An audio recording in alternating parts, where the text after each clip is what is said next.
Liewe Teddy, dit gaan nog goed hier by die huis. Soms is dit koud en soms is dit nat. Baie geluk met Teddy se 37ste verjaarsdag.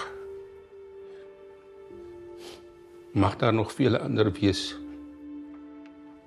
Papa dink vreeslik baie aan jou en verlang my hartstikkend na jou.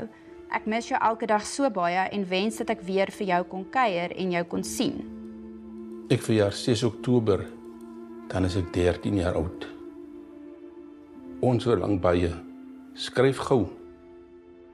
U verlangende seun, Julian. Bye.